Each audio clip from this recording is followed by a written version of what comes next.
Honorable Minister, I commend your efforts so far and your boldness, but I also think that your priorities are not people-friendly. Number one, and also certain things. I was on the board of Abuja Investment, of which Abuja Mass Transit is a subsidiary. Those buses, we have done them before, and within a few years, by the time your tenure finishes, all those buses will be dead. In the last 6 years, it was worked on to concession Abuja Mass Transit. Back and forth, FCDA board sat on it. I don't remember the name of the company. They created a committee that recommended to the board to concession those buses. And those people, from what we gather, were going to put smart buses, and they were going to be using CNG.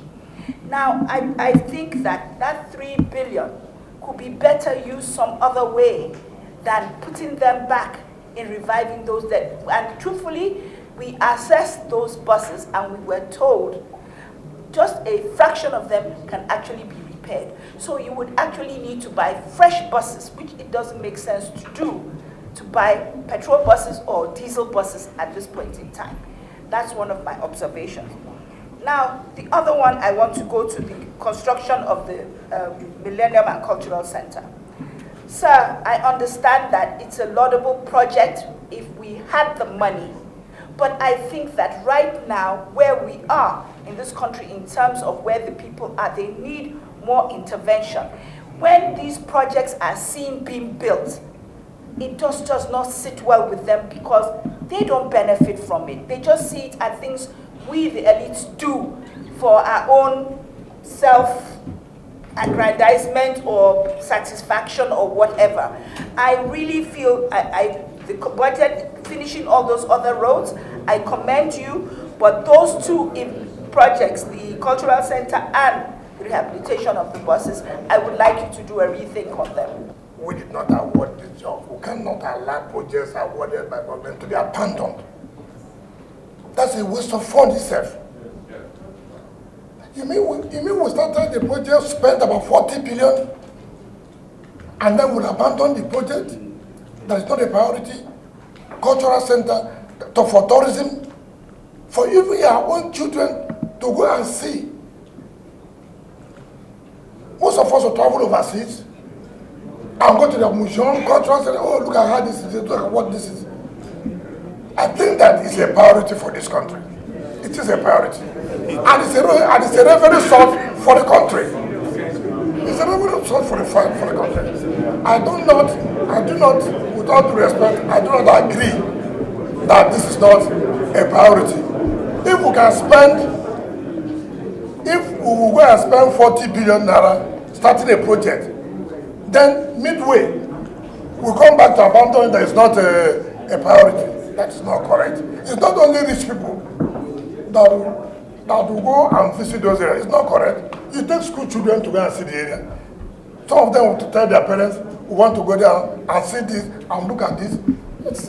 And anything that will create money for government cannot be something that is not a priority. Two, you talk about buses. I want to also inform. You see, government has a responsibility.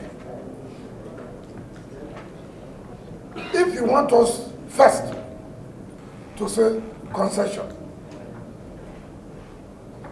people ask, yes, you can do concession, or you can allow PPP, have an arrangement of PPP. But before that, what have you done? The mere fact that there was an administration that you failed yesterday does not mean that this one we are in charge will fail. I have that capacity that it will work. If another person comes, doesn't work, it's the person's business. While I was there, it worked. What you're talking about, Abuja investment, do you know the amount of litigation we have on all those concessions and the rest of it? Fine. It is not an easy thing. It's not. We are going to arrangement with PPP, but before that arrangement is put in place, government must also do something. At least to reduce the level of suffering.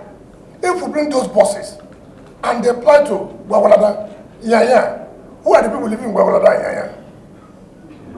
It's not the masses. I don't like being theoretical. I want to be practical. We are not doing this that it will be sustainable. We are going to enter a private agreement with people who will probably run it as a business. But at the interim level, you have to do something. We say we are going to remove Keke Napep, you know, those, what do you call it, Asokora and the rest of them. How do you remove them when there's no alternative? You must provide alternative first, then now move them out. All we are providing cannot be enough, but we must do something before the private-public partnership succeed. It's not an easy thing. How many people, before even the private people come, most of them look at the profit. Nobody will come and run it if it's not going to make enough money. There are people who have reason to talk about CNG, this and that. We're going to enter into those things. But for now, you are entering into a Christmas period. What will happen? So we have all these considerations. So I think that for now, all we are doing, we think that it's for the interest of the residents. And with all due respect, when people talk of the common people, if there are no roads here, how will the common people go to school? How do you drive to school when there are no roads? What schools, sir? Have you seen their schools? No, we are coming so that we don't just see. Madam, everything cannot be taken at the same time. Now we have also taken schools. In the national budget, it will provide 5 billion. What we have done now was to select about 20-30 schools to renovate and put it in. When I read Punch and saw the students, people were sitting on the floor.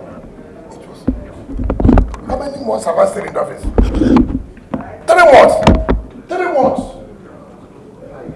3 months. So, everything cannot be done just this supplementary budget to achieve something by May 29. Watch our 2024 budget. Look at the funding in education. Look at the funding in health and security. Then you begin to know, oh, really, we are thinking about the people. But what can we achieve now is what we are talking about. From now to so time, what we want to achieve. That's what we came from.